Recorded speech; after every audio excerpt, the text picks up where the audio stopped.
Occasion মানে হলো হই হুল্লোড়, আনন্দ ফুর্তি, সবাই একত্রিত হওয়া। আর আমাদের বাড়ির সবথেকে বড় উৎসব হলো আমাদের মায়ের পুজো বা আমাদের মায়ের বাৎসরিক পুজোর দিন হলো আমাদের সবথেকে বড় উৎসব। আর আমাদের বাড়িতে এমনিতেও যেমন বলে মানে বাঙালিদের 12 মাসে 13 পার্বণ, আমাদের বাড়িতেও সেম, এমন কোনো মানে কিছু বাদ নেই যে আমাদের বাড়িতে হয় না। আমাদের এইটা ওই দিন এইটা এই দিন এইটা লেগেই আছে, প্রত্যেক মাসেই লেগে আছে প্রায়।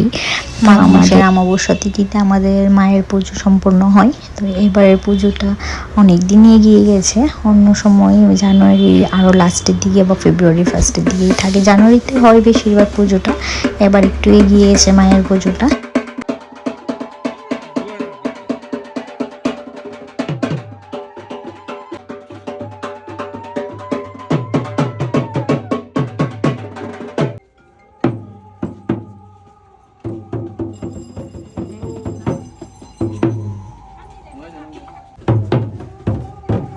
যেহেতু আমাদের মা স্থাপিত, তাই আমরা মানে আগের ঠাকুরকে বাইরে রেখে, মানে যে ঠাকুরটাকে পুজো করি ওইটাকে ভিতরে নিই, আর আগেরটা বাইরেই থাকে। দশমী পরের দিন হয়, তো সারাদিন কিছু খাওয়া দাওয়া হয়নি, তো ভীষণ খিদে পেয়ে গেছিলো। যে এমনিতেও পুজোর কিছুই করতে পারবো না, কারণ আমাদের এই বছর ছিল কামানি ওই দিন। তাই মাকে যেখানে পুজো করা হয়েছে ওইখানেও যেতে পারিনি পুজোর আগে, মায়ের দর্শনও করতে পারিনি পুজোর সময়।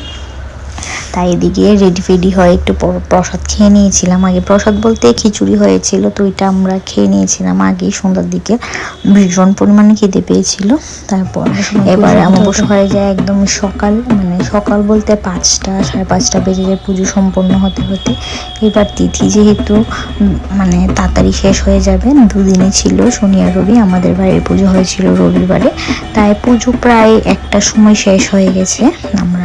আমাদের পুজো প্রায় 1টার সময় শেষ হয়ে গেছিল। আমাদের মা যেহেতু স্থাপিত, তাই আমরা বাইরে পুজো করতে পারি না, কারণ যেখানে মা থাকবে ওইখানেই পুজো হয় সবসময়। আমাদের ঠাকুর ঘরেই পুজো হয়। ঠাকুর রুমটা আমাদের অনেক ছোট, এরপরও এখানেই মায়ের পুজো সম্পূর্ণ হয় আমাদের। আর এবার ইচ্ছে ছিল যে মানে আমি আমার ঠাকুমার মতো শাড়ি পরবো, মানে আমার ঠাকুমা যেভাবে, মানে আমার ঠাম্মা যেভাবে শাড়ি পরতো আমি ওইভাবেই শাড়ি পরবো ভেবেছি। এবার আমি এইভাবেই পরেছি। তারপর একটা জলপদ্র দেওয়ার খুব ইচ্ছে ছিল, যেটাকে শাপলাও বলে অনেকে, ওইটা দিয়েছি। ফ্লাওয়ার মায়ের পুজো বলে কথা। আমি মানে মায়ের পুজো মানে একটা আলাদাই ইমোশন কাজ করে সব সময়। মানে আগে থেকে 1 মাস 1.5 মাস আগে থেকে মানে মায়ের পুজো আসছে, ওইটা সেটা কেনাকাটি মানে হই হুল্লোড়। কিন্তু এই 2 বছর আমার মানে 1 বছর তো বেবি পেটে ছিল, তাই হয়নি প্রেগনেন্সির কারণে। আর এবারও বেবি ছোট, কিছু হবে না, তাই এমনিতেই রেডি ফেডি হয়ে গেছি। আর মায়ের পুজো সম্পূর্ণ হতে না হতেই জিজ্ঞেস করেছি ঠাকুর মশাইকে যেতে পারবো কিনা, তো ওইখানে যেতে পেরেছি, মায়ের দর্শন করতে পেরেছি। দেখো আমাদের বাড়ির মা। আমাদের অনেক বছর ধরেই পুজো হচ্ছে আমাদের বাড়িতে। আমরা ছোটই ছিলাম যখন থেকে পুজো শুরু হয়েছে।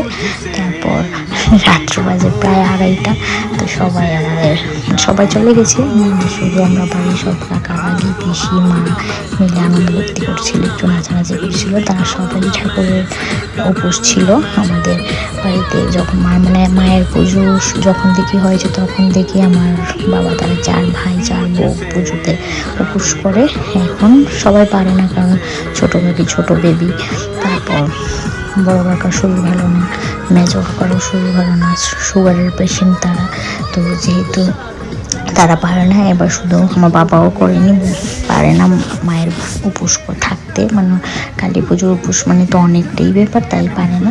তো এবার শুধু মা, ছোট কাকা, তারপর বড় কাকি, মেজো কাকি। ভীষণ মজা করি আমাদের মায়ের পুজোতে, মানে খুব ভালো লাগে মায়ের পুজো বলে কথা। পুজো আসবে মানে একটা আনন্দ, পুজো এসে চলেও যায়, মানে বলাই যায় না, বোঝাই যায় না যে পুজো কতক্ষণ এসে গেছে। যেহেতু এবার আমাদের ছিল ওষুধ, প্লাস ওই দিনই কামানি ছিল, মানে মা চেয়েছে তাই যেতে পেরেছি, না হয়তো যেতেই পারতাম না। মানে ঠাকুরের কেমন নীলা, ওই দিনই আমাদের কামানি, মায়ের পুজোর দিনই, তাই যেতে পেরেছি। ঠাকুর মশাই বলেছে মানে আমরা মেয়ে তাই যেতে পারবো, মারই তো মেয়ে আমরা, তাই বাড়িতে যেতে পারবো, বাট পুজোর সামনে যেতে পারবো না, কিছু ধরতে পারবো না। তো পুজোর দিন সকালে বললে তো আর সকালে যাওয়া যায় না, যেহেতু ওই দিন কামানি ছিল, প্রচুর কাজ ঘরে। সব সেরে যেতে যেতে প্রায় মানে দুপুর হয়ে গেছে। আমার মন তো আগের দিন থেকেই বাড়িতে পড়ে আছে পুজো, সবাই এসে যাচ্ছে, আমিই যেতে পারছি না। এরপরও মা চেয়েছে তাই যেতে পেরেছি, মানে মা চাইলে কি না হয় তাই যেতে পেরেছি।